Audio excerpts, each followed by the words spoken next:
ప్రజాస్వామ్యంలో అందరికీ ఒకే న్యాయం ఉండాలన్నారు బీజేపీ ఎమ్మెల్యే విష్ణుకుమార్ రాజు. విజయవాడలో రవాణా శాఖ ఉన్నతాధికారులపై టీడీపీ నేతల దౌర్జన్యాన్ని ఆయన తీవ్రంగా ఖండించారు. అధికారం ఉందని అధికారులపై విరుచుకుపడటం సిగ్గుచేటన్నారు. ఈ విషయంలో బీజేపీ న్యాయం వైపు ఉంటుందని ఆయన స్పష్టం చేశారు. ఈ రాష్ట్రంలో అందరికీ ఒకే న్యాయం ఉండాలి. ఒక పార్టీ వ్యక్తులకు ఒక న్యాయం, ఇంకొక పార్టీ వ్యక్తులకి ఒక న్యాయం, లేకపోతే మిత్రపక్షం ఒక న్యాయం, ప్రజలకి ఒక న్యాయం అనేది ఉండకూడదు. ఇది ఏదైనా నిన్న జరిగిన విషయం నేను పేపర్లో చూశాను. అది చాలా దురదృష్టకరం.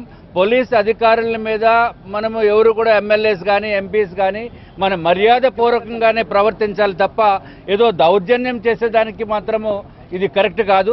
మనల్ని ఎన్నుకోబడ్డామంటే మనం ఎంతో మర్యాదపూర్వకంగా మనం ప్రవర్తించాలి తప్ప ఏదో ఇక్కడ మనకి అంత సపోర్టర్స్ ఉన్నారని చెప్పి అధికారుల మీద పెద్ద ఎత్తున లేవటం అనేది పూర్తిగా మేము ఖండిస్తున్నాం. దాంట్లో ఏమాత్రం సందేహం లేదు. ఇది what ever it has happened, it is really ridiculous and it is a shameful part on the part of MLAs or the MPs whoever it is. ఇక్కడ దౌర్జన్యం చేస్తే అది నిజంగా కూడా బయట నుంచి వచ్చే వాళ్ళకి మనం వీఆర్ సెండింగ్ ఏ రాంగ్ సిగ్నల్. ఎవరైనా అన్యాయం జరిగినప్పుడు, ఎవరికైనా అన్యాయం జరిగినప్పుడు తప్పనిసరిగా భారతీయ జనతా పార్టీ మేము న్యాయం వైపే ఉంటాం.